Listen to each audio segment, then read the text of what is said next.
todas las luchas sociales que han tenido lugar para que ahora ustedes tengan libertad, igualdad, mejores condiciones de vida. El que no sepa eso es un verdadero ignorante, fácilmente presa de aquellos que lo quieren engañar y lo quieren manipular. Por eso es importante tener una carrera, tener estudios y saber historia para poder entender lo que tenemos, los avances de la tecnología, los retos, qué cosa es fantasía, qué cosa es real. Necesitamos saber historia, una materia que lamentablemente es menospreciada en las escuelas, porque no se les ha sabido decir la importancia de la historia, porque el mundo es como es hoy. ¿Por qué existen países ricos, países pobres? ¿Por qué? Hay que estudiar historia y saber reflexionar y analizar. Pero regresemos a los tiempos primitivos, en que no había escuelas, no había caminos, no había funiculares, no había utopías. Cuando el hombre primitivo y la mujer primitiva, en la oscuridad de la noche, se quedaba viendo las estrellas y se preguntaban, bueno, pues ¿qué onda, no? Y como no entendían, pues comenzaron a inventar dioses y diosas por todos los rincones del planeta. Aquel que se ha metido un poquito en el estudio de las culturas antiguas, de la mitología, pues se va a encontrar el dios de la lluvia, el dios del infierno, el dios del amor, el dios de la codicia, el dios del viento, lo que se les ocurre, ¿no? Y poco a poco la humanidad fue adquiriendo conciencia de su ubicación en el universo, especialmente desde que se inventa el telescopio. Claro, tuvieron que pasar muchos siglos, desde los grandes matemáticos griegos, que muchos trabajaron en la biblioteca de Alejandría, y también nos podemos ir mucho más atrás, a la Mesopotamia, los primeros astrólogos. Y para no ir tan lejos, aquí estaban los mayas y los aztecas, y había muchos conocimientos, pero obviamente no tenían la tecnología que hoy existe, porque todo se va dando poco a poco. Y todavía seguimos, a pesar de los avances tecnológicos, seguimos preguntándonos, ¿qué onda? Desde el punto de vista científico, ¿de dónde surgió la vida? La Tierra era tal vez un planeta inhabitado y de repente llegaron aminoácidos y otras sustancias, proteínas y lo que tú quieras, llegaron a bordo de algún cometa o de un meteorito y se sembró todo eso en la Tierra y después comienzan a evolucionar las especies. Para eso hay que estudiar, porque todavía hay muy pocas respuestas y muchas incógnitas. Y por supuesto el hombre y la mujer siempre han sido curiosos y les gusta viajar. ¿A quién no le gusta viajar? ¿A quién no le gusta conocer lugares nuevos? Entonces, pues la fantasía, el sueño milenario de poder visitar, pues, aunque sea la luna,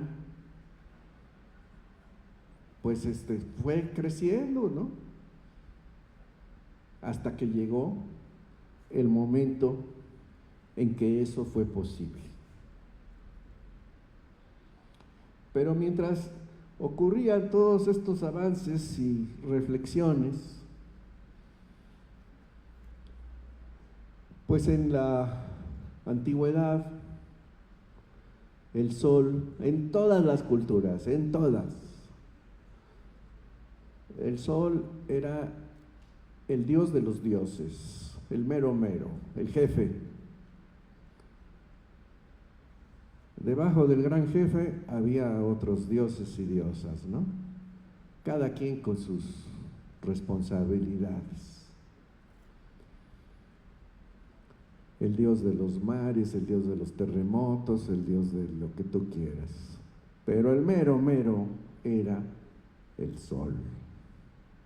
Siempre el sol,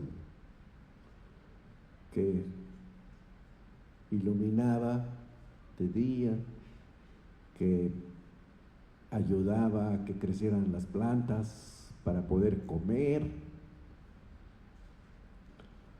y que después se iba a descansar en la noche. Y entonces en la noche pues ya salía la luna, que también era una diosa, por supuesto. De modo que imagínense el gran pavor que había en todos los pueblos si de repente el sol desaparecía. A esta hora, en estos momentos, mediodía, se tapaba el sol, había oscuridad, todos súper asustados. Y entonces en cada religión comenzaron a hacer sus propios rituales para ayudarle al sol a revivir.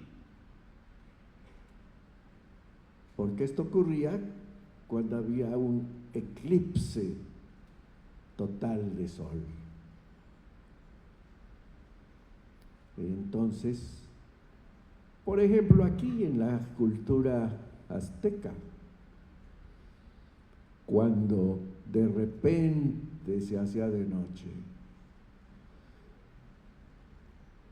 todos se picaban la piel, el cuerpo, los brazos, las orejas, los cachetes con espinas para sangrar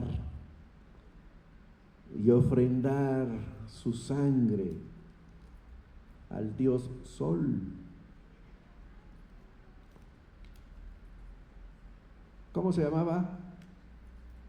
A ver, ¿quién sabe? Historia. ¿Cómo se llamaba el dios Sol? ¿Cómo?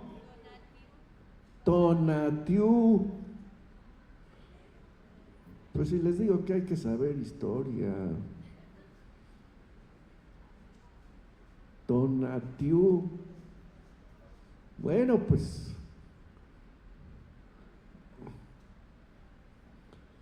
se la pasaban picándose con espinas, martirizándose, porque pues tenían que hacer un sacrificio.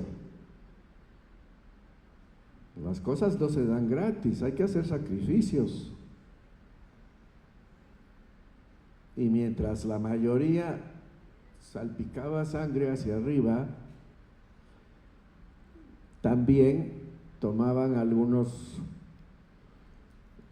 prisioneros de los mejorcitos, porque pues, los dioses no se conforman con cualquier cosa, de los mejorcitos prisioneros, y algunos güeritos que había por ahí, albinos, porque eso se da en todas las culturas, los que tienen la piel muy, muy blanca y el pelo rubio como el sol. Y pobre de aquel albino que agarraban, porque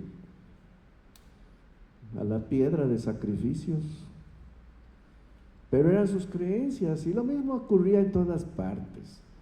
¿Ustedes creen que los ingleses siempre fueron civilizados? También hacían sacrificios humanos, también se mataban entre ellos, había muchas tribus. Los vikingos también hacían sacrificios humanos, algunos hasta se ofrecían para ser el objeto del sacrificio, porque pues ellos creían que les iban a abrir las puertas los dioses, donde estaba allí el jefe de jefes. ¿Cómo se llamaba? ¿Cómo?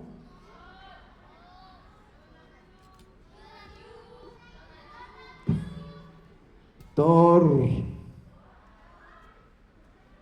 Sí, pues, se ve que van al cine, ¿verdad? O ven la televisión, pues está muy bien, sí. Bueno, el caso es que todavía a estas alturas, allí vamos, los eclipses siguen siendo motivo de admiración, porque no ocurren a cada rato. Puede haber un eclipse en un país y después pasan 20, 25, 30 años hasta que vuelve a ocurrir un eclipse. Y muchos niños y muchos adolescentes que no pudieron ver el eclipse anterior tienen la oportunidad de disfrutar de este gran espectáculo cósmico que tarda décadas en repetirse en el mismo lugar de la Tierra. Hay eclipses todos los años, pero son vistos desde diferentes partes del mundo. Y aquí en México pronto vamos a volver a tener un eclipse total de sol. Hubo uno por allá por 1975, no recuerdo la fecha exacta. Fíjese, hace medio siglo, que se vio al 100% como eclipse total en Oaxaca. Y después los mexicanos tuvimos que esperar hasta creo que 1991 para que pudiésemos ver otra vez un eclipse total de sol en la Ciudad de México al 100%. Hagan las cuentas, 1991, llegó el año 2000, 2010, 2020, ya estamos en 2023. Pero faltan pocos meses para que haya otro eclipse total de sol visto desde México. La luna poco a poco se va a ir interponiendo entre la Tierra y el Sol, va a ir cubriendo al Sol hasta que el disco lo cubra totalmente por las distancias relativas que hay, y se hará de noche, a mediodía. Y el que no sepa nada de ciencia, el que no tenga educación, se va a echar a correr. Pero ustedes sí van a saber la explicación. Va a ocurrir esto.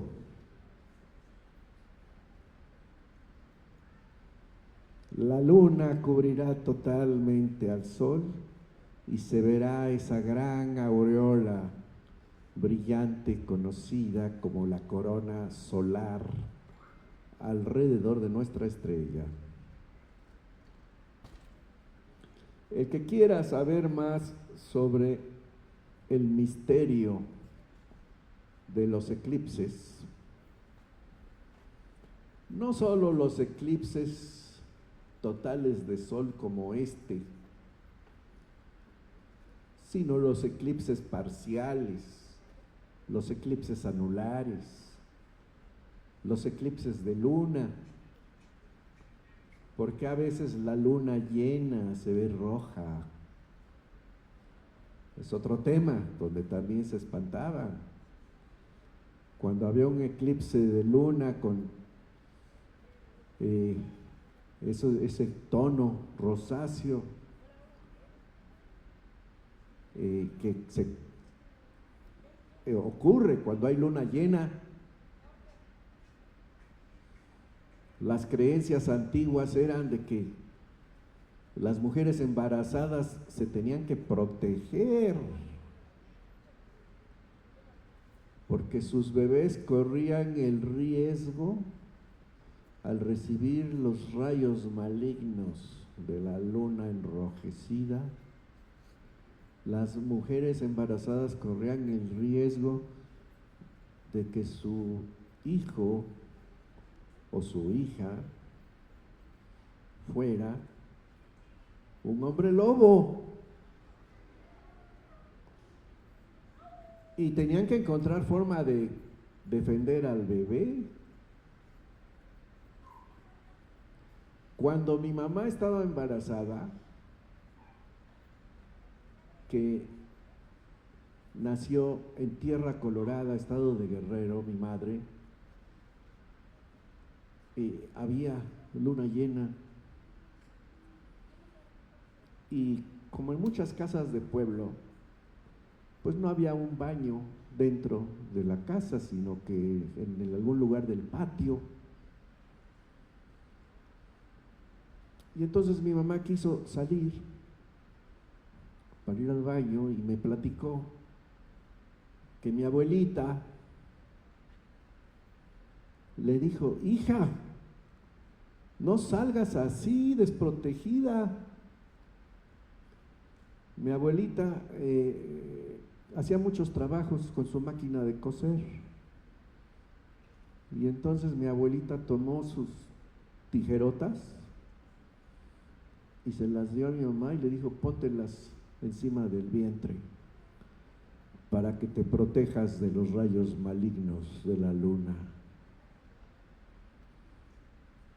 Así eran las cosas, jóvenes, por eso la educación es importantísima. Ayer y antier ahora se la pasan hablando de extraterrestres, ¿sí o no? Y que la NASA tiene unas naves escondidas y no sé cuántos chismes, ¿no? Sí, pero para eso es la educación. ¿Qué cosa es lógica? ¿Qué cosa no es lógica? Imagínense ustedes una gran civilización extraterrestre que en algún momento llegó aquí y anda haciendo de las suyas, sobrevolando. Porque no crean que nomás andan volando encima de Estados Unidos, pues no. ¿Qué tiene de especial Estados Unidos? Está más bonito México, o sea, fuerzas. Andan ahí por Tepoztlán, andan ahí por la Piedra de Bernal, andan por todas partes, hasta en el Popo, Don Goyo, ¿no? ¿Y qué? ¿No pueden volar también por Rusia, por China, por África? O sea, ¿a poco nomás han volado encima de Estados Unidos? De ser cierto que hay restos de naves alienígenas no más en Estados Unidos. Usen un poquito su cerebro, ¿no? Pues hay de todo.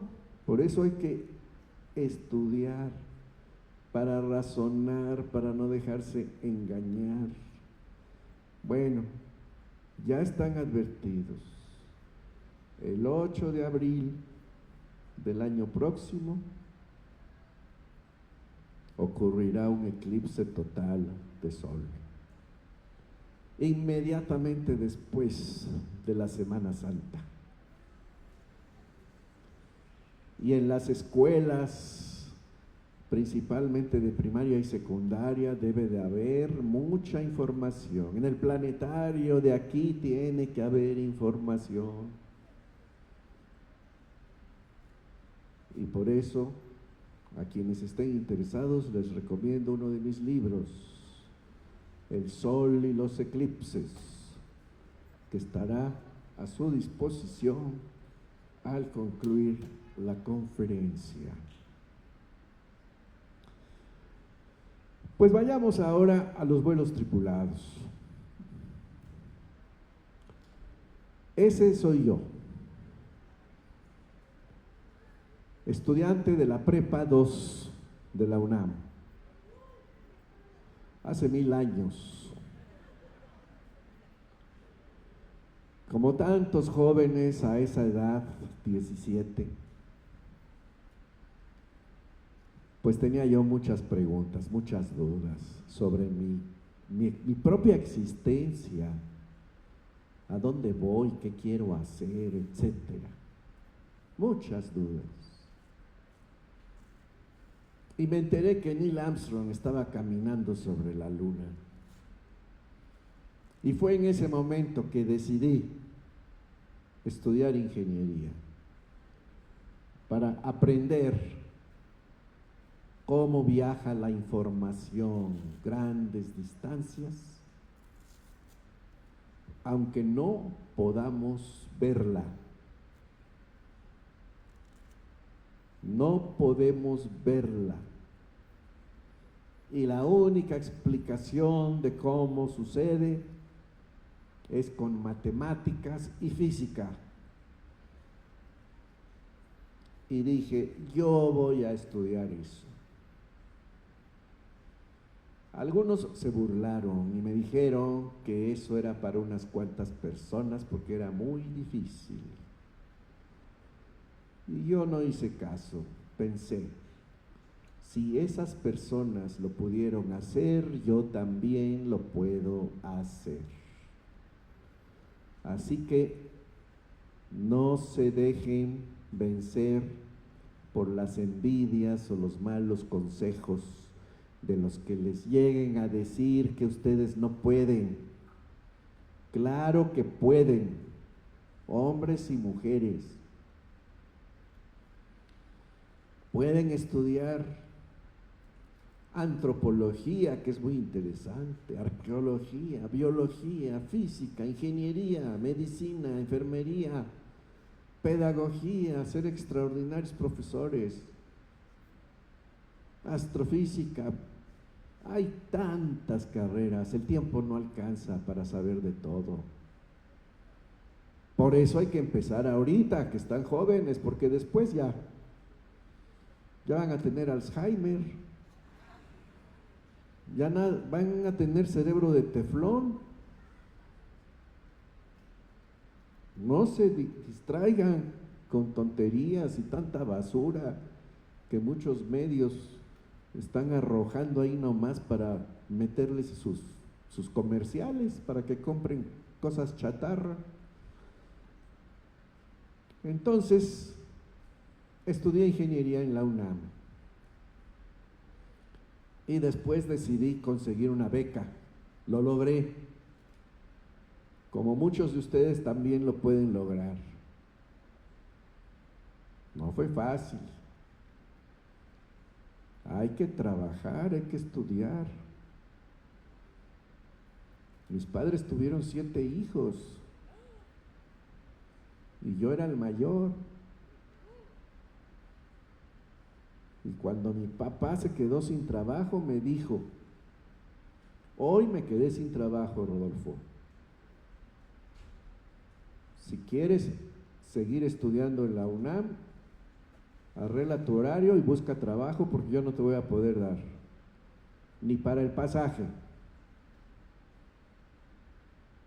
No existía lo del bienestar. Entonces yo tenía que ver cómo, con qué iba a comprar mis libros, con qué iba a pagar mis tortas y mis refrescos. Pues a trabajar, y tuve muchos trabajos.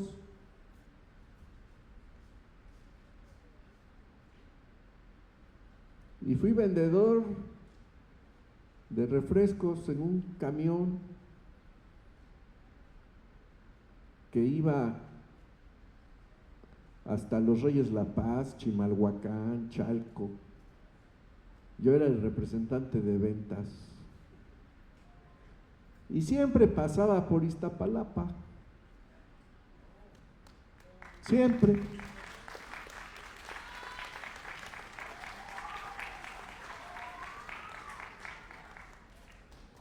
Sí, estos terrenos son muy conocidos por su servidor. Sí, yo pasé por aquí mucho antes que la mayoría de ustedes, porque no habían nacido. Estaban en el banco de almas. Estaban ahí bajo pedido, en línea de espera, ¿no? Y yo ya estaba trabajando y luchando para conseguir unos pesos y poder pagar mis estudios, y lo logré. Me titulé de ingeniero, conseguí mi beca, me fui a Inglaterra.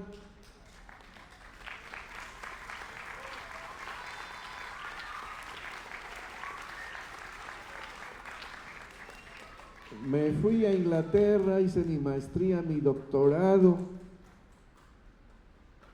con beca del CONACYT, y a diferencia de algunos compañeros contemporáneos que dijeron, no, pues yo me quedo en Francia, yo me quedo en Alemania, yo me quedo en Estados Unidos, dije, no, yo regreso a México.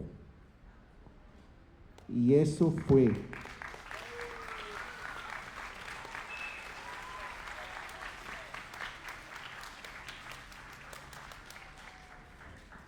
pónganse a pensar, si yo no hubiese decidido regresar a México a trabajar y a esforzarme y agradecer lo que yo había obtenido en educación y recursos para poder estudiar en el extranjero, pues no habría podido concursar para ser el primer astronauta de México. Así de fácil. Nunca se sabe a dónde te va a llevar el destino. Tú vas tomando tus propias decisiones a lo largo del camino. Y tú eres el único responsable de lo que suceda después. No le eches la culpa a tus hermanos, a tus papás, a la sociedad, al presidente. No, nadie tiene la culpa. Las consecuencias de lo que tú haces son producto de tus propias decisiones. ¿Sí? Y hay oportunidades para aquellos que quieren luchar contra la corriente. Aquellos y aquellas que no tiran la toalla con facilidad. Pues cuando regreso a México, resulta que la NASA estaba preparando la nave espacial para estrenarla. Pero yo no soñaba con subirme ahí porque pues yo era un joven mexicano que estudiaba y ahora trabajaba en México. Hay gente que es muy fantasiosa, la verdad, hay mucha gente fantasiosa. que se cree los chismes y los rumores. Hay gente que cree que yo tengo la nacionalidad de Estados Unidos. Nanay. Yo viajo por el mundo con un solo pasaporte, el de México. Con eso me basta. ¡Viva México! Claro. También hay gente fantasiosa que cree que yo vivo en Houston. Para nada. Yo, después de ir al espacio, regresé a trabajar en la UNAM. Y siempre he vivido en la Ciudad de México, aunque he viajado por razones de trabajo, por todo el país y también por el extranjero. Pero mi base siempre ha sido México. Entonces, yo no soñaba con subirme a la nave espacial. Los únicos que se podían subir, pues, tenían que ser estadounidenses. Así eran las cosas. Pero cambiaron. Los rusos, por ejemplo,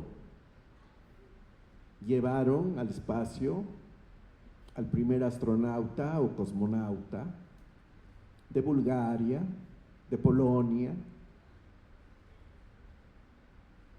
de la India, de Cuba, de Checoslovaquia, de Rumania. Y los estadounidenses dijeron, bueno, pues nos estamos viendo muy mal, porque nosotros no invitamos a nadie. Y entonces Estados Unidos dijo, voy a invitar a los países que son amigos. Vamos a invitar a que Canadá tenga su primer astronauta, que Francia tenga su primer astronauta, que México tenga su primer astronauta. Y les vamos a decir qué deben hacer para seleccionar a sus principales candidatos y que después nos los manden a Estados Unidos para hacerles los exámenes finales. Eso fue lo que sucedió a principios de los años 80. Hagan las cuentas. Hace 40 años. Y entonces llega la invitación para México. Se publica una convocatoria. Requisito número 1 para participar: ser mexicano de nacimiento. Hablar inglés, tener estudios, certificados médicos, etcétera, etcétera, etcétera. Presentarse para los exámenes, etcétera, etcétera. Y entonces me enteré y dije, esto es sensacional. Va a estar súper difícil el concurso, porque todo el mundo se va a querer subir. Y efectivamente, nos inscribimos 800 doctores y doctoras.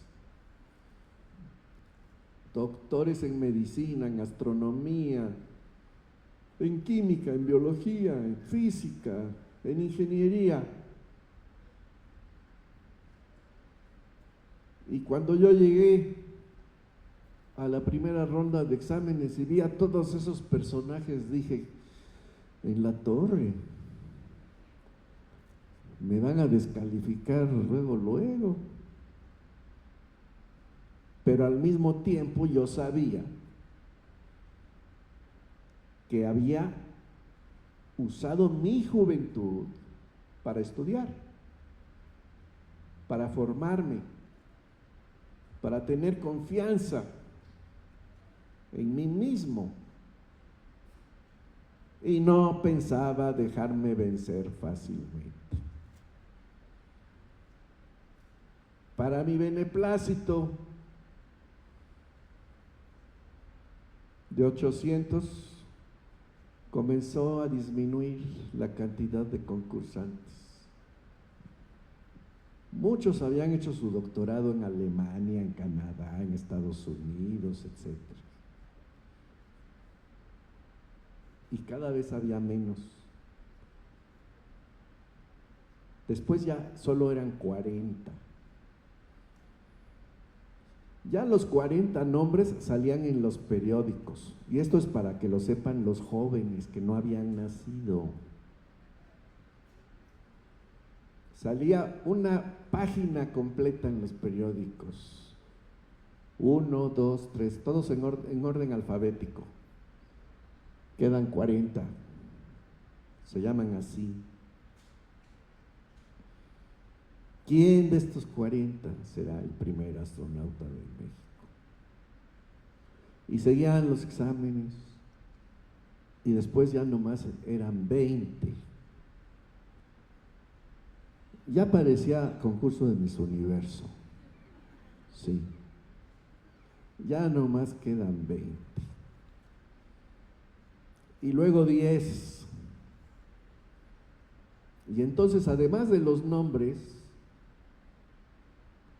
en los periódicos, ya salían las fotos de los 10 en los noticieros, en la televisión. Yo recuerdo que un día regresé de la UNAM al departamento donde yo vivía y prendí la tele para ver las noticias de las 10 de la noche. Y de repente, ¡zas!, que me voy para atrás, que veo mi foto. ¿Sí? Estos son los 10 finalistas. Y muchos periodistas nos buscaban para entrevistarnos. Y después, ya nomás quedamos 5. Y las entrevistas continuaban. Recuerdo que me hizo una entrevista muy interesante, también se la hizo a los otros 4 finalistas, porque este periodista dedicó un programa para cada entrevista de los 5 finalistas. El periodista Ricardo Rocha, que en paz descanse. Sí, él era muy joven. Y nosotros también éramos muy jóvenes. Porque, pues entre los requisitos, pues también estaba la edad. O sea, no se aceptaban concursantes de 15 años, ¿verdad? Un joven de 15 años, por inteligente y brillante que sea, pues no tiene la madurez emocional, no tiene la educación superior. Tampoco se aceptaban mayores como de 55. Ahora yo, cuando alguien me dice que tiene 55, digo, oye, qué joven estás. Sí, eres un chamaco. Pero pues todo es relativo, ¿no? En la vida. O sea, tenías que tener más o menos entre 25 y 55, o sea, una ventana de 30 años, de 25 a 55. Pero pues había unos que estaban muy amolados de la columna vertebral, otros estaban muy amolados por la diabetes. Y así, eran unos genios, pero se necesitaban muchos requisitos para poder ser entrenado y participar en el viaje espacial. Y entonces, ya para hacer el cuento corto, porque esto ya se alargó mucho, y todavía tenemos que ir al espacio. Sí, pues todavía, ¿no? Entonces ya quedamos 5, nos fuimos a Houston a presentar los exámenes finales. Después de unos días nos dijo la NASA, ya váyanse. Le mandaron el reporte al presidente de México y un día me llamaron para decirme, doctor, usted quedó en primer lugar.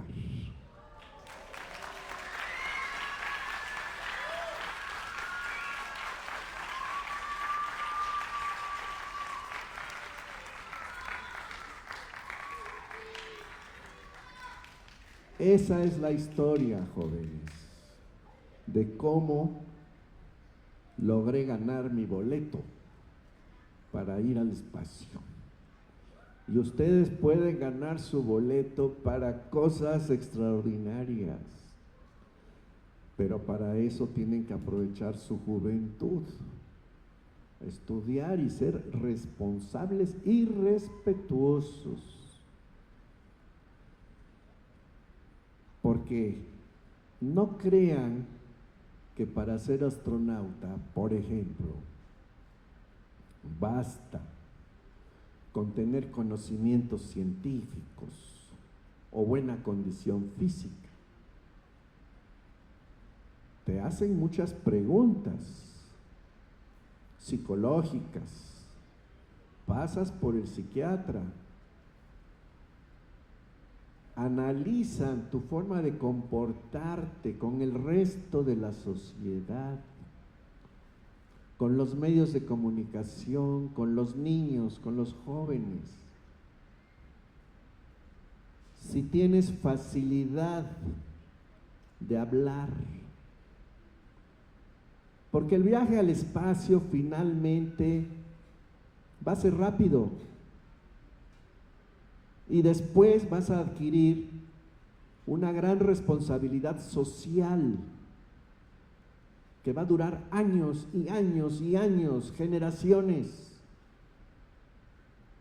Y eso es muy importante, porque lo que tú digas va a influir en millones de personas. Eso también hay que tenerlo en cuenta en todo lo que ustedes hagan, y más aquellos que lleguen a tener cargos, posiciones de alta responsabilidad. Hay que tener una visión, una mentalidad social,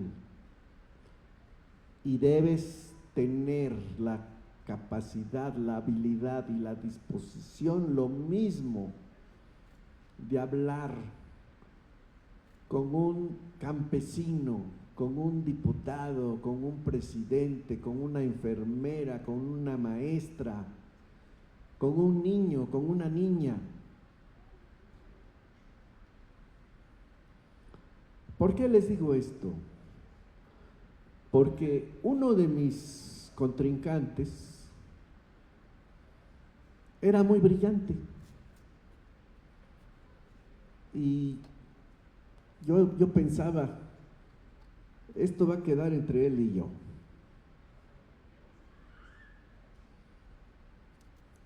Y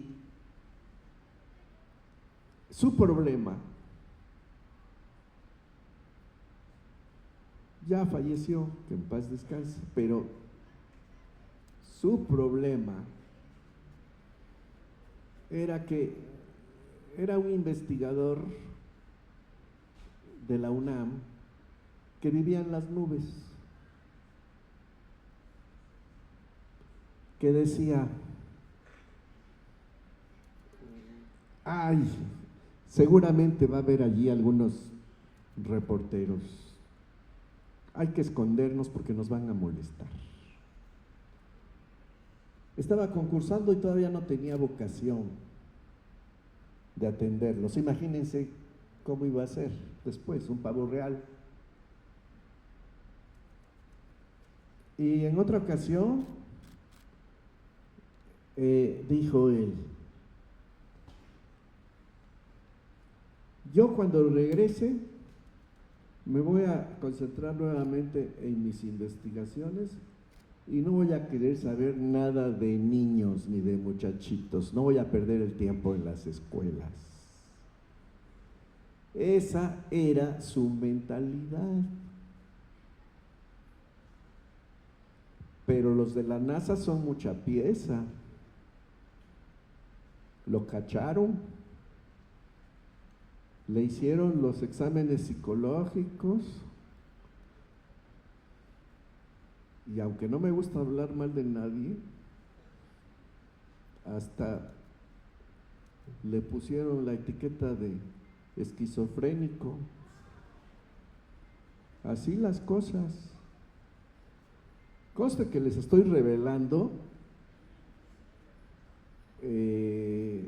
verdades que por falta de tiempo muchas veces no he tenido la oportunidad de platicar, de contar.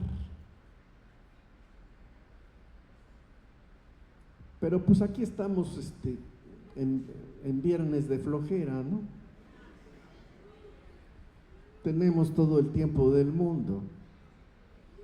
Ya después de ir al espacio, y de que podamos convivir un rato, pues ya cada quien se va a comer unos ricos tacos, ¿no? De pollo con su salsa verde, unos taquitos al pastor, de lo que quieran, unos tlacoyos, qué sé yo. Y ya después, pues es tarde de viernes, tarde de flojera, tarde de diversión, y mañana es sábado, pues gracias a Dios, ¿no? Pero no nos adelantemos. Vámonos al espacio. Hice mi maleta y me voy a Houston.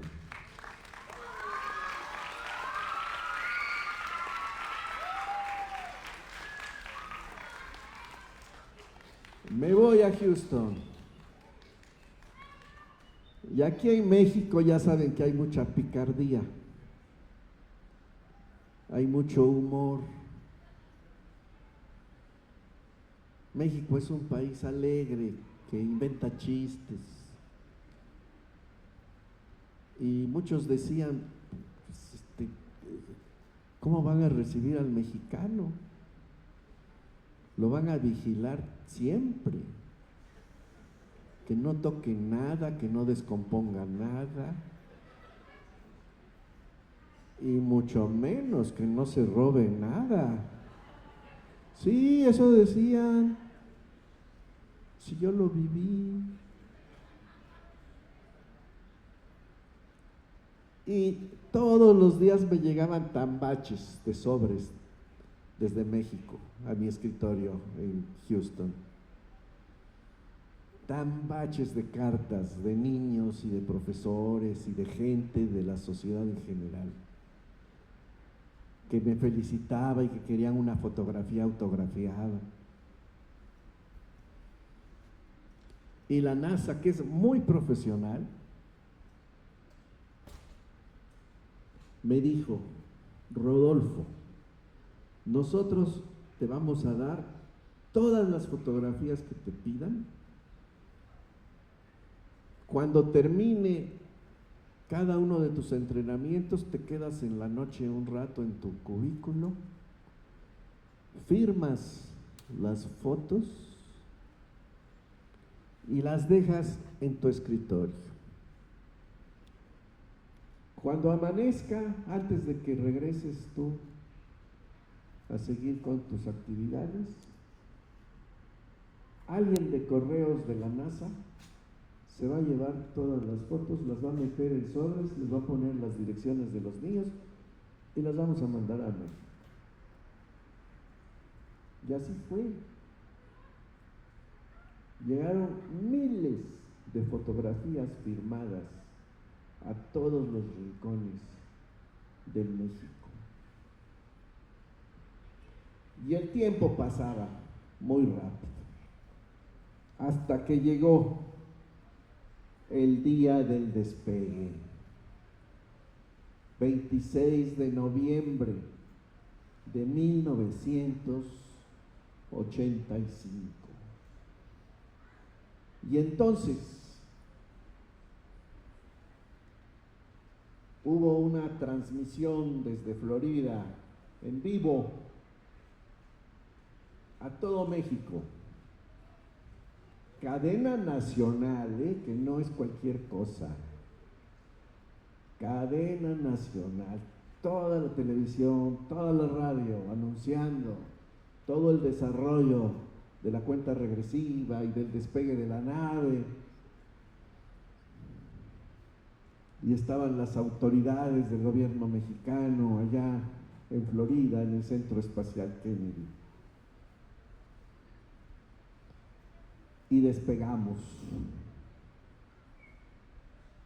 En 8 minutos, a una velocidad tremenda, llegamos al espacio.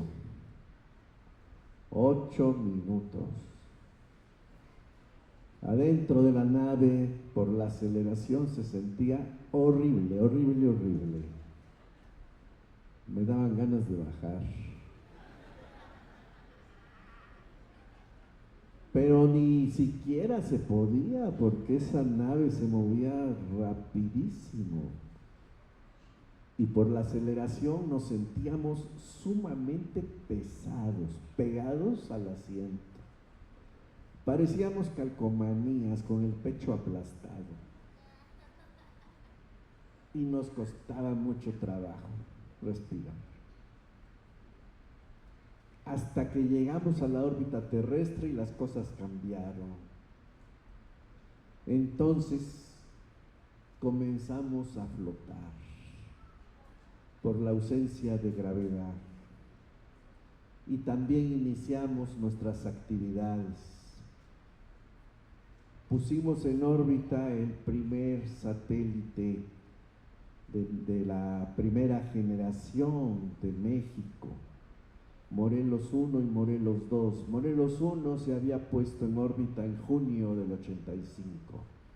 Y ahora que estábamos en noviembre de 1985, también pusimos en órbita el satélite Morelos 2. Y adentro de la nave, todos flotábamos como si fuéramos globos humanos, con los brazos suspendidos hacia adelante, las piernas dobladas, con los fluidos corporales redistribuidos de tal forma que la cara estaba hinchada y las piernas adelgazadas. Por eso se dice que los astronautas tienen piernas de pájaro, porque mucho volumen se pierde en las piernas y los fluidos se concentran en el tórax y la cabeza, lo cual llega a producir dolores de cabeza y dolores en la columna vertebral.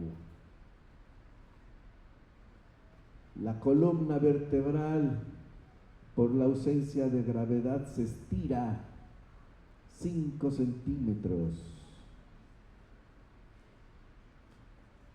Aquí ven ustedes 2 líneas. Vean la columna en la Tierra. Esta longitud se gana en el espacio. La columna es más recta que aquí en la Tierra, por los fluidos que se expanden entre las vértebras, por la ausencia de gravedad. Y dentro de la nave, como les decía, todos flotábamos. Ahí estoy de cabeza como si nada, pensando en Iztapalapa, ¿verdad?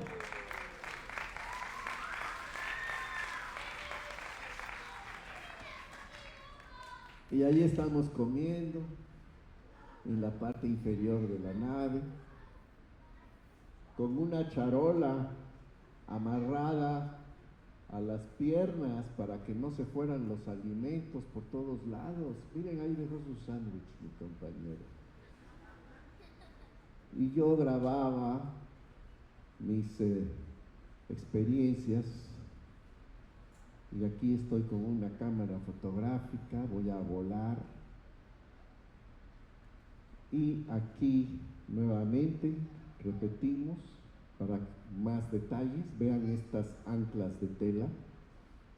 Aquí metía uno los pies para mantener la estabilidad y dejar de flotar. Aquí repetimos lo de la comida. En estos cajones iban guardados los experimentos, la ropa, los alimentos, todo. Aquí había un imán para que la cuchara y el tenedor no volaran. Y así nos la pasábamos. Aquí ven mi medalla de la Virgen de Guadalupe que me obsequió una amiga antes de irme al espacio, y fue a la iglesia y la bendijo. Y la conservo con mucho cariño.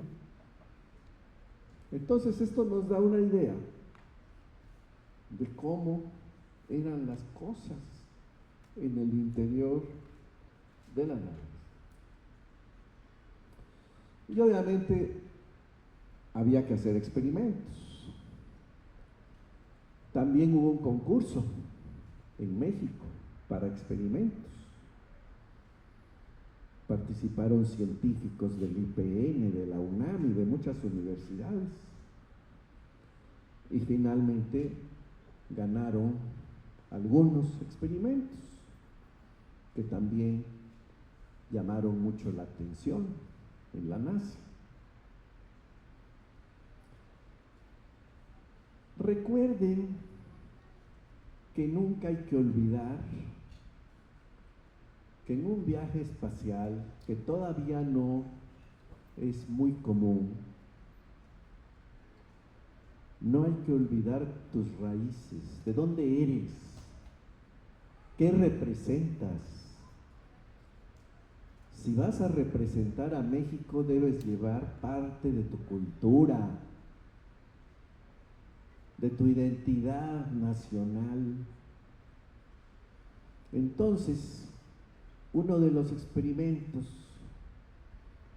fue con frijol, otro con amaranto, porque los tres alimentos más importantes de las culturas prehispánicas fueron el maíz, el frijol y el amaranto. En la antigüedad se pensaba aquí que los dioses estaban hechos de amaranto, y por eso existen hoy las alegrías, porque en la antigüedad las culturas prehispánicas comulgaban con sus dioses con figuras de amaranto. Esas figuras, esas costumbres fueron prohibidas por los españoles cuando llegaron. Además de tirar las pirámides y construir sus templos, prohibieron el uso del amaranto. Y el amaranto quedó en el olvido. Pero las culturas indígenas siguieron con sus tradiciones, y gracias a ellas hoy disfrutamos de las alegrías. Y hoy sabemos que el amaranto es un alimento muy nutritivo. Este códice lo hizo Fray Bernardino de Sahagún en el siglo XVI. Ya lo sabían, saben historia, ¿verdad? Por eso, repito, hay que tratar de aprender, de recordar, porque muchas cosas sí las estudiaron en la escuela, pero se les olvida. Hay que leer. Por favor, dejen el celular un ratito. Olvídense del celular, que además sale carísimo con las recargas. Pónganse a leer, aprovechen el tiempo. En fin, son decisiones personales. El caso es que hicimos los experimentos que fueron propuestos por el Instituto de Física de la UNAM, por la ICIME del Politécnico y por otras instituciones. Y ahí me ven, por ejemplo, haciendo un experimento de cómo las plantas de frijol absorbían sus nutrientes a través de las raíces y por los tallos, a pesar de que no había gravedad. Y ese aparatito lo tuvimos que diseñar en Houston, le pusimos la guillotina, porque adentro había que deslizar el tallo de cada planta de frijol y después seccionarla para saber la concentración de unos químicos que nos iban a decir cómo absorbían las plantas a lo largo de sus tallos. Pero no podíamos perder la numeración, o sea, el pedacito número 1 del tallo, el pedacito número 2, el pedacito número 3, el pedacito número 4, porque si yo cortaba el tallo sobre una mesita, metiendo mis pies en las anclas de tela para mantener el equilibrio, y yo ponía el tallo en una mesita y lo sujetaba para que no se fuera, y lo cortaba como uno de esos cocineros japoneses, ¿no? ¿No? Al rato los pedacitos iban a volar por todas partes y ya no íbamos a saber cuál era el número 1, cuál era el número 5. Y había que hacerlo con varias plantas. En eso no pensaron los científicos del Instituto de Física de la UNAM, porque no había experiencia en México de cómo hacer experimentos en un lugar donde no hay gravedad. Entonces, aunque parezcan experimentos sencillos, fue aprendizaje. Y entonces, pues los resultados fueron publicados por el CONACYT, para aquellos que se interesen algún día de investigar qué sucedió con los experimentos. También se los relato cuáles eran, qué resultados obtuvimos, con muchas fotografías, en uno de mis libros, que se llama México en el espacio, igual que la conferencia de hoy. Aquí vemos las semillas de amaranto germinando en la ingrávides. Y pues las tortillas no podían faltar. No podían faltar. Yo le dije a la NASA, mira, todo lo que he aprendido aquí está a todo dar, te lo agradezco. Pero te advierto, NASA, ¿sí? Te advierto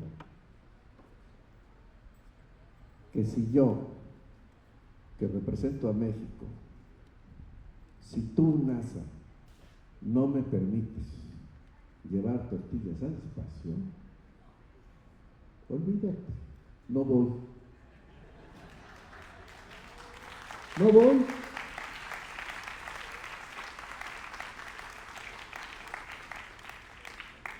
Y así fue, llegaron las tortillas al espacio y causaron sensación, eso sí, sensación absoluta. Y la NASA decidió que desde entonces habría tortillas en todos los viajes espaciales.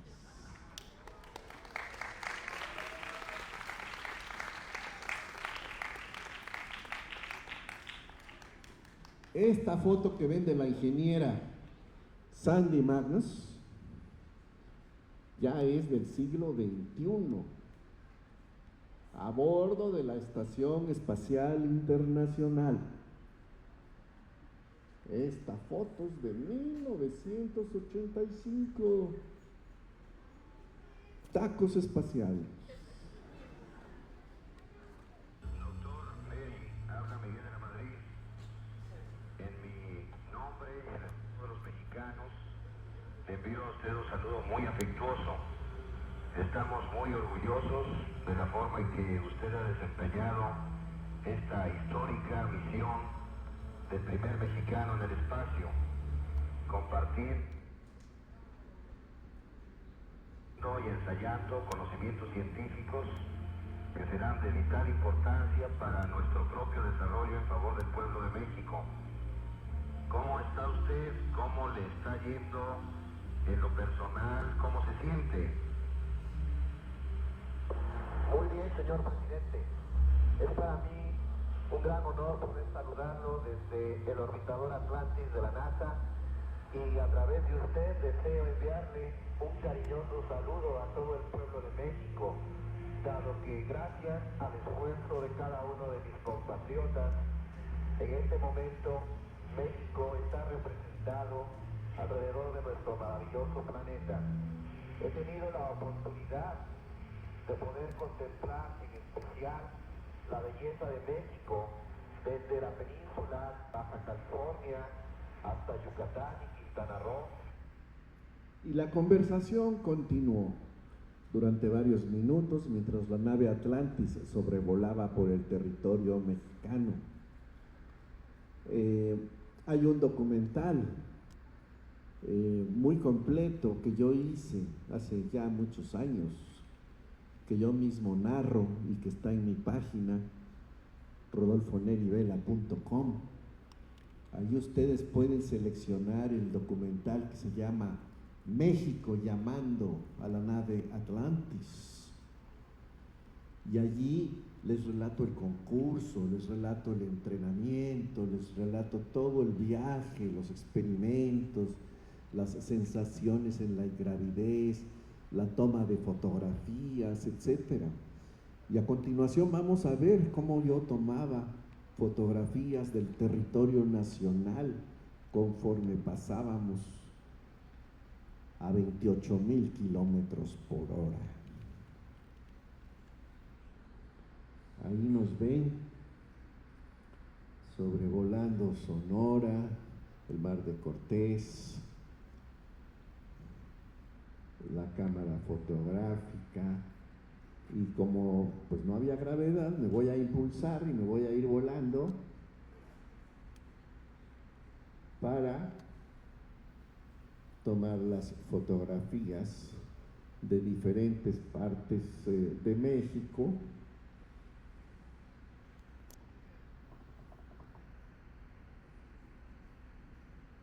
Ahí estamos repitiendo este fragmento de video que está mucho más completo, repito, en el documental México llamando a la nave Atlantis. Arrojo la cámara hacia adelante para que el público vea cómo todo flota. La tomo y les digo pues que todo salió bien. Y a continuación vamos a ver ya en detalle algunas de estas fotografías. Tomé más de 500 fotos. Nomás les voy a mostrar 3 o 4, pero en mi libro México en el espacio hay más fotos, y en el documental que pueden ver por internet a cualquier hora del día, pues allí también. Aquí está la ciudad de Guadalajara. Recuerden, íbamos a 28,000 kilómetros por hora, entonces tenía yo que estar súper abusado para tomar la foto, porque 10 segundos después ya no veía yo Guadalajara, ya estábamos en otro lado, ¿sí? Y esta la tomé cuando íbamos pasando también a 28,000 kilómetros por hora sobre Acapulco, el estado de Guerrero, donde yo nací. Aprovecho para hacer un comercial. La Agencia Espacial Mexicana va a realizar un congreso sobre actividades espaciales para la juventud en Acapulco. Este mes de octubre, muy pronto, para que hagan sus planes. Allí encuentran más información en ese QR. Los interesados prendan su celular y tomen el QR y allí van a encontrar toda la información, porque además se van a celebrar 60 años de la primera mujer en el espacio. ¿Quién fue? Valentina Tereshkova. Exactamente, la rusa Valentina Tereshkova en 1963, cuando yo tenía 11 años apenas. Ya había una mujer solita dando vueltas alrededor de la Tierra. Y aquí vemos otra foto de cómo era la Riviera Maya hace cerca de 40 años. El fin del viaje se acercaba. Quiero enfatizar que todos estos viajes siempre han sido alrededor de la Tierra. Así como les dije con mucho respeto que hay mucha gente fantasiosa porque no está bien enterada, cree que yo fui a la Luna. Y también creen que muchos otros astronautas de mi época fueron a la Luna, o que los astronautas de hoy van a la Luna. No, nadie ha ido a la Luna desde que yo era estudiante en la Facultad de Ingeniería de la UNAM. Los últimos seres humanos que viajaron a la Luna lo hicieron en 1972, hace más de 50 años, y desde entonces nadie de ninguna nacionalidad, absolutamente nadie ha ido a la Luna. Todos los viajes han sido alrededor de la Tierra, de la manera en que les conté, a 28,000 kilómetros por hora, suspendidos en la ingravidez, realizando experimentos, haciendo otros trabajos, pero siempre alrededor de la Tierra. Entonces, como me quedé con las ganas de ir a la Luna, pues dije, de perdida voy a tomar esta foto, ¿no? Y ahí está la Luna, muy a lo lejos, y la parte posterior de la nave donde iba, todavía estado guardado el satélite Morelos 2. Y no sé si logren apreciar la curvatura de la Tierra, porque hay gente fantasiosa que dice que es plana y que todo esto de que la Tierra es esférica, que es mentira, ¿no? Pero pues para eso hay que estudiar, jóvenes. Recuerden, y es verdad, parece disco rayado, pero con educación no los van a engañar fácilmente, no los van a manipular. Tengan mucho cuidado con su tiempo, valiosísimo. Cuiden su tesoro, que se llama juventud. Úsenlo adecuadamente. Y entonces comenzamos a bajar, nos tomamos la foto de recuerdo, hicimos los preparativos y descendíamos a miles de kilómetros por hora y la temperatura subió a 1500 grados afuera. Gracias a Dios no pasó nada, no se desintegró y logramos aterrizar en un lugar que se conoce como Desierto de Mojave, en el estado de California, de Estados Unidos. Y aquí pueden ustedes también copiar el código QR para ver el documental México llamando a la nave Atlantis. Y hay muchos otros videos dentro de mi página oficial, rodolfonelivela.com. Ahí también tienen el QR. Continuamos entonces, ya venimos de regreso, ya aterrizamos en el desierto de Mojave. Recibí la medalla de vuelo de la NASA. Esa la guardo muy bien con llave en mi casa, con llave, porque si la dejo ahí nomás se pierde.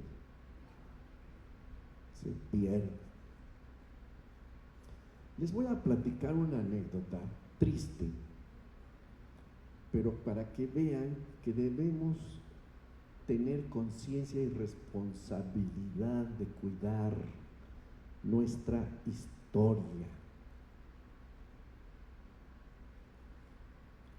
Cuando yo regresé a México, la NASA me obsequió mis 2 trajes espaciales que había usado durante la misión.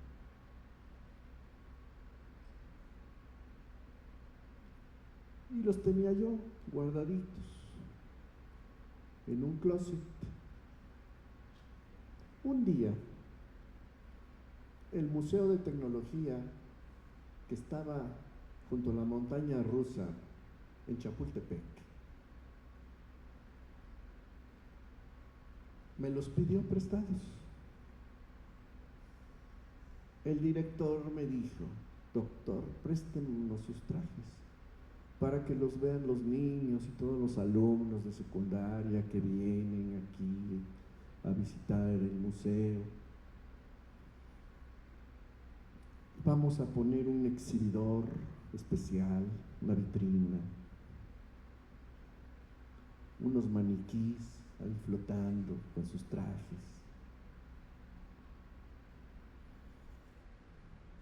Y lo hicieron. De buena gente se los presté.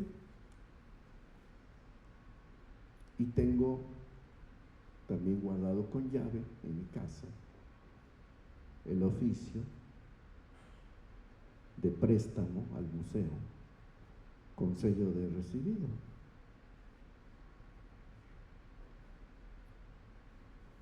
Y un día el director se murió.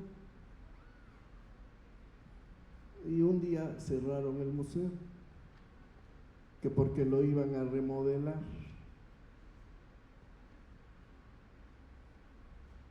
Y de repente los trajes desaparecieron. ¿Dónde están? Sepa Dios. ¿En la casa de alguien? ¿En algún basurero?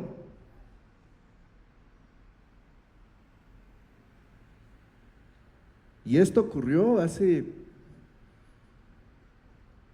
mucho tiempo. Porque la que era directora en los tiempos del presidente Calderón me llamó, me buscó para preguntarme si tenía yo otro.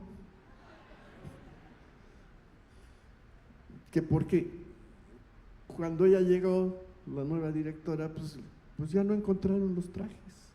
Me dio mucho coraje, la verdad me dio mucho coraje. Entonces, ¿qué hago? ¿Les reclamo mis trajes? ¿Cómo me los van a reintegrar? ¿Cómo me los van a devolver? Pues estaría bien, ¿verdad? Tú vas para finanzas, sin duda. No, pues ya no hay remedio, pero tiene que servir de lección, porque mucha gente no sabe cuidar las cosas. Es como el mural que amablemente acaba de hacer la alcaldía de Iztapalapa, aquí en la entrada de Utopía, en una pared que está del otro lado de la calle. Un mural que fui a inaugurar antes de venir aquí al auditorio. Y le dije a las autoridades de la alcaldía, pues procuren cuidarlo, porque al rato ya va a estar todo grafiteado. Y traten de poner algo al frente para que pues no pongan basura o no se llene de coches, porque este mural, olvídense de mí, este mural debe servir de motivación para los niños y los jóvenes que pasen por aquí y que se quieran tomar una foto. Debe de ser un lugar bien resguardado. Así que voy a nombrarlos a todos ustedes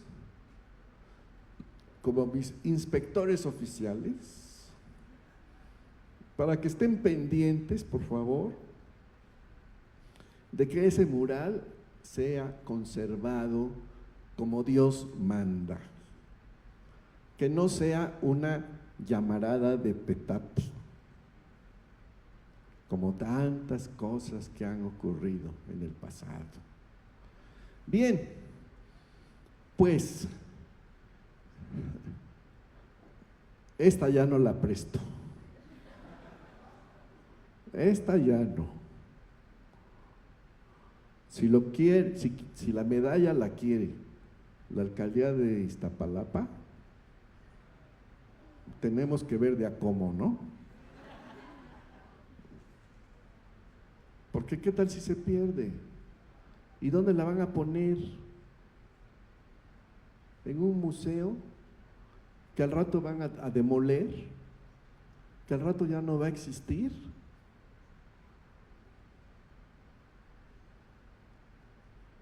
Se la doy a mi alma mater, la UNAM, que quiero tanto,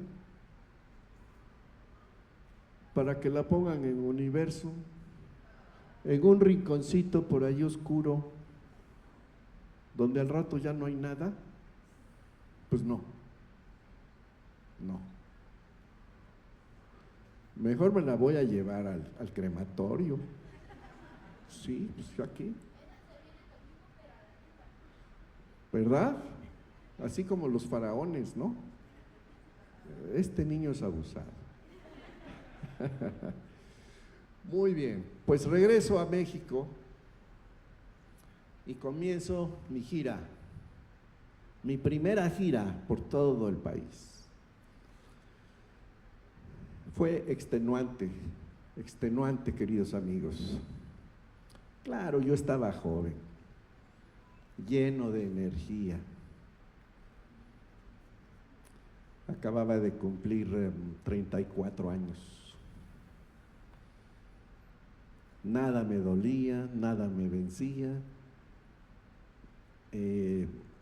La vejez ni siquiera me la imaginaba.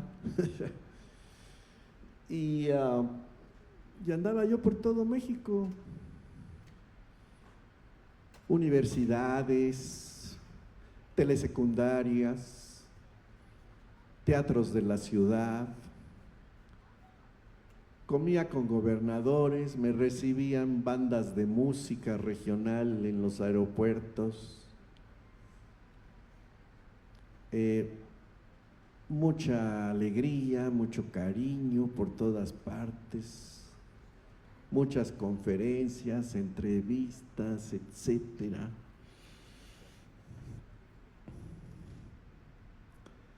Y como todo, las siguientes autoridades se olvidan y desaprovechan esta gira por todo el país que realicé. ¿Ustedes creen que se ha vuelto a repetir? No. Me buscan de Jalisco, me buscan de Tamaulipas, me buscan de Yucatán, pero son así cosas esporádicas.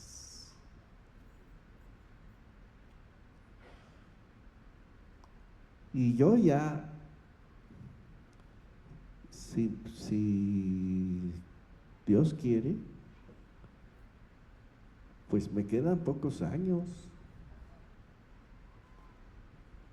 Me ven chavo, pero por dentro la tubería está del cocol, ¿sí? 71 años y medio. Y ojalá que se puedan acumular algunos más. Pero yo ya se lo he dicho a varias personas. Mira, si no sabes valorar, si no sabes lo que es la historia, motivar a la juventud, si no, un día se van a quedar sin astronauta. Sí, un día se van a quedar sin astronauta. Y no está bien que yo lo diga, pero si se informan bien y reflexionan y razonan, yo sigo siendo el único astronauta que ha representado a México en una misión espacial.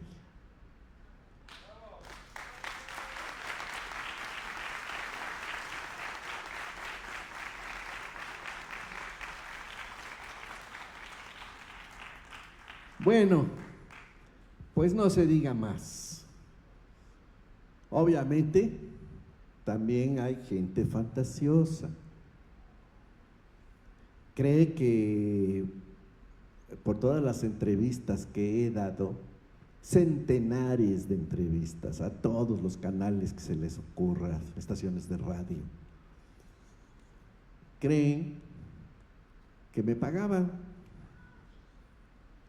Nunca he cobrado ni un solo centavo por una entrevista.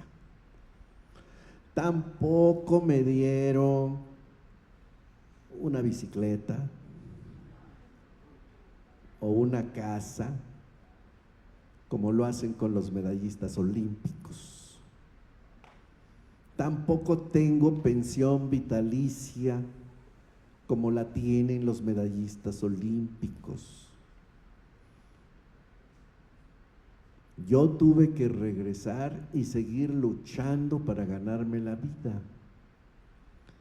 Y con mucho cariño y dedicación regresé a la UNAM a formar ingenieros e ingenieras, a dirigir sus tesis, a darles clases sobre satélites, sobre fibras ópticas, a escribir mis libros de texto que hoy usan los alumnos del ESIME, los alumnos de la Facultad de Ingeniería de la UNAM, los alumnos del Tecnológico de Monterrey y de muchas otras universidades, y también en América Latina, y hasta mis libros de texto. No está bien que yo lo diga, pero quiero que lo sepan porque somos todos mexicanos. Mis libros de texto están en las bibliotecas de las universidades en España. Entonces, dediqué muchos años a la docencia y la investigación y formé muchas generaciones de ingenieros e ingenieras. Y la nave Atlantis, que nos llevó a todos los mexicanos al espacio, porque no fui yo solamente. México estaba concentrado en el viaje espacial, la gente estaba súper emocionada. Muchas señoras que he conocido en mis recorridos por los pueblos me dicen: doctor, cuando usted estuvo en el espacio, yo rezaba todos los días por usted, para que vean el cariño de la gente. Eso es lo que me ha motivado para seguir adelante. Y esta nave Atlantis está ahora en exhibición en Florida, en el Centro Espacial Kennedy. Para concluir la conferencia, y especialmente para los jóvenes que además de saber historia, deben pensar en el futuro, les voy a platicar sobre el regreso a la Luna. Recuerden, desde 1972 nadie ha ido allá. Los Estados Unidos se confiaron. Dijeron, pues, nadie más puede llegar ahí. Vamos a hacer otras cosas. Pero los chinos ya les están pisando los talones. Los rusos también.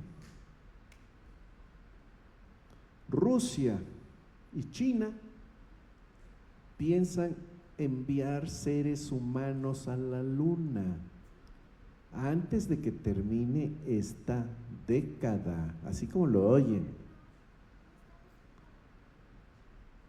Entonces los Estados Unidos ya no pueden seguir con los brazos cruzados y por eso decidieron regresar a la Luna después de varias décadas.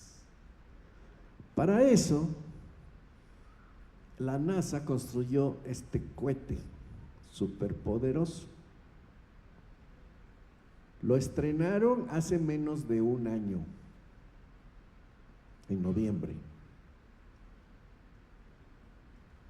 También construyeron esta cápsula que se llama Orión, que va a llevar 4 astronautas a la Luna. Pero hace unos meses, en noviembre, que probaron el cohete con la cápsula aquí arriba, no iban personas.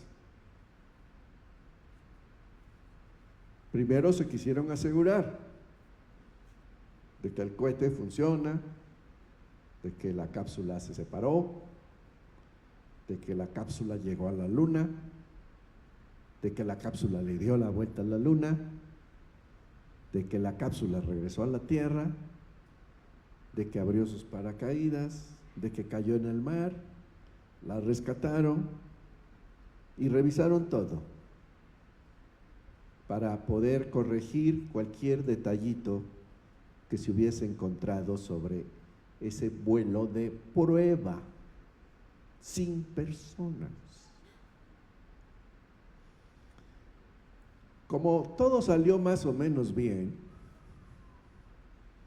ya tienen pensado volver a lanzar el cohete con la cápsula Orión hasta arriba, pero ahora sí con 4 personas. ¿Cuándo lo van a hacer? A fines del año próximo.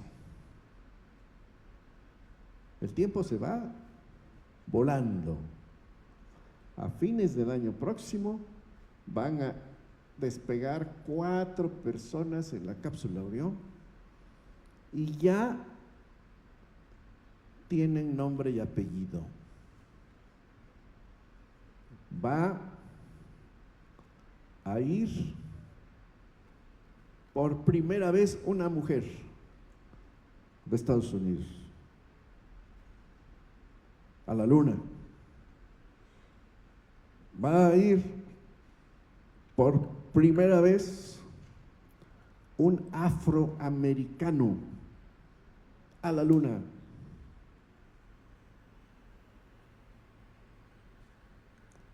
También irá un güero de Estados Unidos. Y el cuarto será el primer astronauta de Canadá que irá a la luna. Esto ocurrirá a fines del año próximo, en lo que se conoce como la misión Artemisa 2. La de prueba fue Artemisa 1. La del año próximo será Artemisa 2. ¿Por qué se llama Artemisa?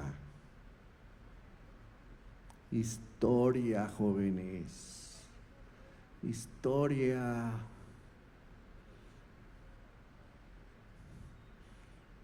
Hace más de 50 años, las misiones se llamaban Apolo. El programa Apolo. Y solo fueron hombres, ni una sola mujer.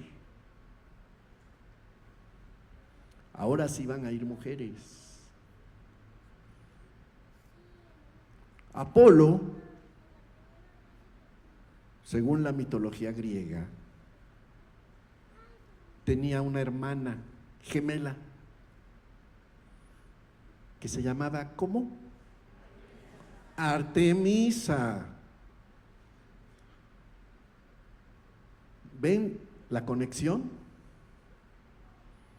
Hace medio siglo, misiones Apolo. Ahora que van mujeres, misiones Artemisa. ¿Sí? Bien. Pero, y este es un pero con mayúsculas, subrayado, estos 4 que van a ir, la primera mujer, el primer canadiense, el afroamericano,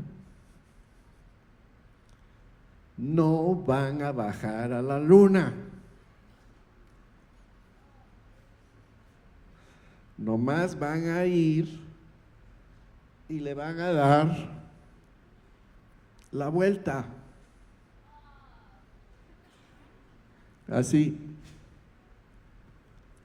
Le van a dar la vuelta a la luna. Vean la distancia tremenda que hay entre la Tierra y la luna, porque esto está hecho a la misma escala. La Tierra, con su diámetro de 12,000 y pico kilómetros, que ya todos lo sabían porque sacan 10 en geografía, y la distancia a la luna, que es de cerca de 400,000 kilómetros. Y digo cerca de porque es distancia promedio, porque la distancia a la luna no siempre es la misma, porque la luna no da vueltas alrededor de la Tierra en un círculo. La órbita de la luna alrededor de la Tierra es elíptica. Entonces a veces está cerca y a veces está lejos, ¿verdad? Así es. Entonces no van a bajar. ¿Por qué? Porque la NASA se quiere asegurar de que no hay peligro, de que todo va bien, de que regresen a salvo a la Tierra. Y cuando eso logren verificarlo, entonces sí van a mandar otros tripulantes donde también irá una mujer. Y entonces sí, van a bajar a la superficie lunar. Pero eso va a suceder hasta 2025 y tal vez hasta 2026. Todavía faltan 3 años, pero sucederá. Y entonces va a ser un hito en la historia. Y esa mujer afortunada que va a caminar sobre la luna por primera vez, pues se va a convertir en una celebridad, como lo hizo Neil Armstrong en su momento. Y van a alunizar en el Polo Sur, en algún lugar de aquí. Todavía no se sabe exactamente dónde. Pero, ¿por qué aquí? Porque de acuerdo con los últimos descubrimientos, aquí hay abundancia, muchísima agua congelada. Y esa agua puede servir para beber y para, usando conocimientos de química, separar, sí, joven, separar el hidrógeno y separar el oxígeno para obtener materiales de propulsión. De modo que va a comenzar una nueva era en la Luna. Se van a instalar los primeros campamentos, van a permanecer ahí durante meses astronautas que sean ingenieros industriales, ingenieros metalúrgicos, ingenieros eléctricos, ingenieros aeroespaciales, médicos, físicos. Van a explorar todo eso y se va a comenzar a usar los recursos naturales de la Luna, porque no es posible mandar todo a cada rato. ¿Saben cuánto cuesta mandar 1 litro de agua al espacio? Para que no se quejen de los precios en el Oxxo.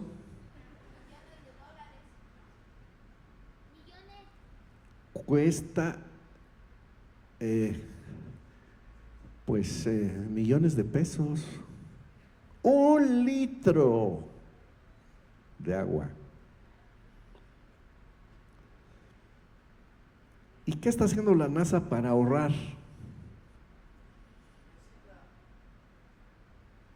Está comenzando a reciclar todo lo que se pueda. Ahorita hay astronautas alrededor de la Tierra en lo que se conoce como la Estación Espacial Internacional. Hace pocos años, la NASA mandó un aparato que se instaló en el baño, adentro de la Estación Internacional que está dando vueltas alrededor de la Tierra. Cuando los astronautas van a hacer lo que Dios manda, todo el pipí es recolectado en un depósito, se procesa y con ese líquido vital que vale millones de pesos, se preparan los astronautas el café del día siguiente. ¿Sí? Gracias a Dios a mí no me tocó probar ese café. Pero así son las cosas, querido público, para que vean que son miles y miles de detalles. Ya no se diga los peligros que van a correr estas personas que vayan a la Luna, ¿no? Las intensas radiaciones, la caída de micrometeoritos, porque la Luna no tiene atmósfera. los cambios de gravedad. No van a flotar porque la Luna tiene gravedad, pero es mucho menor que en la Tierra. ¿Sí? Entonces se tienen que aprender muchas cosas antes de dar el paso siguiente, que ese sí es el sueño de toda la humanidad: conquistar un planeta. No la Luna, un planeta, así como lo oyen. Pero para poder lograrlo, para poder llegar al planeta Marte, hay que resolver muchas cosas. Hay que adquirir más experiencia antes de que se arriesgue la vida de seres humanos para que vayan hasta allá. Y digo hasta allá, porque eso sí está lejos, ¿eh? Eso sí está verdaderamente lejos. Para que tengan una idea, ir a la Luna manejando en un coche de Utopía Mellehualco a Utopía Libertad, eso sería el tiempo que se llevan de Utopía Mellehualco a Utopía Libertad en un coche. ¿Cuánto se llevarían para llegar al planeta Marte? Tendrían que ir en el coche hasta Alaska. ¿Se dan cuenta? O sea, no son enchiladas.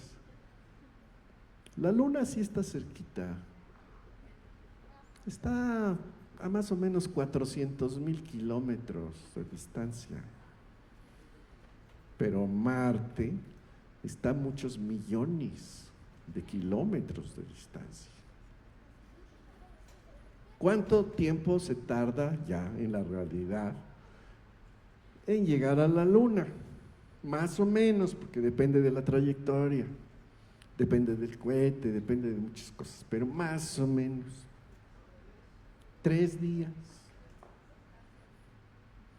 ¿Cuánto tiempo se puede llevar con la tecnología actual en el momento más adecuado en que los planetas estén alineados de tal forma que el tiempo sea el mínimo posible?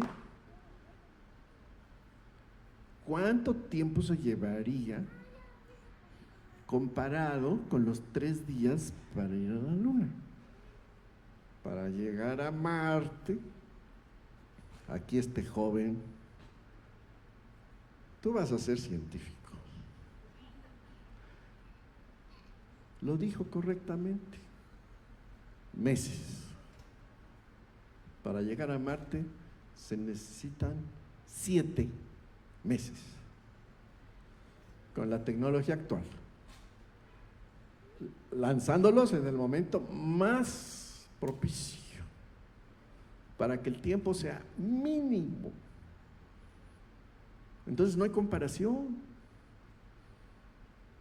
porque durante 7 meses van a estar acumulando radiación en su cuerpo que va a atravesar las paredes del vehículo. Durante 7 meses van a acumular toneladas de basura. ¿Qué van a hacer? ¿Abrir la ventana?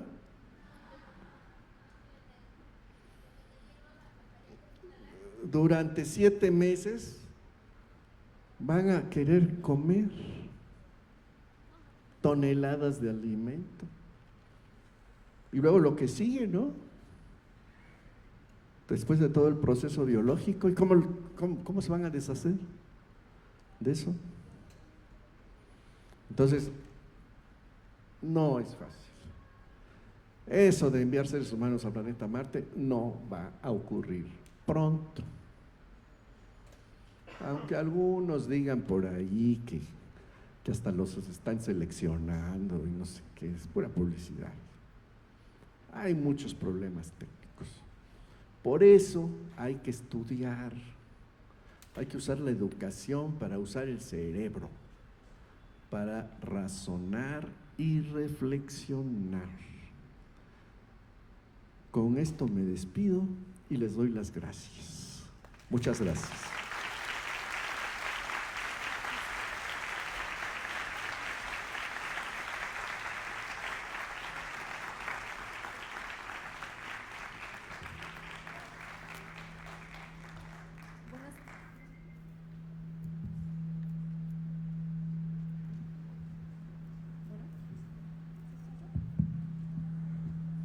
Buenas tardes a todos. Quiero agradecer al doctor Neri Vela.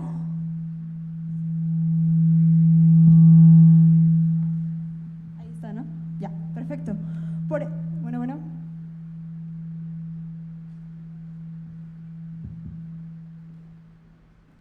Ahí ya se escucha. No.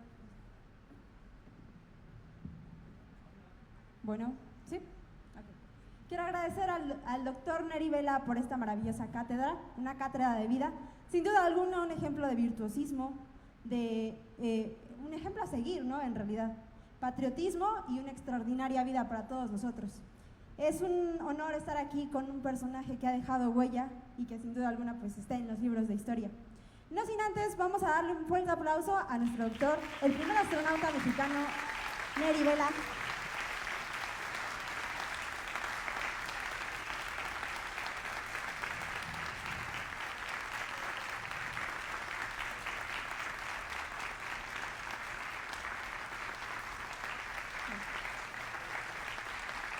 Al ingeniero Mario Rolla, aquí presente, de la Agencia Espacial Mexicana, por favor, también un fuerte aplauso.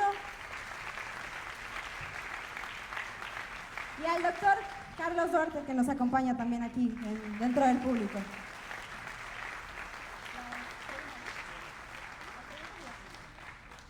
Vamos a pasar a una ronda de preguntas. Por tiempo tenemos dos, vamos a escoger, va a ser una chica y un chico, entonces, pues adelante. Una niña, adelante aquí. Y una niña y un niño.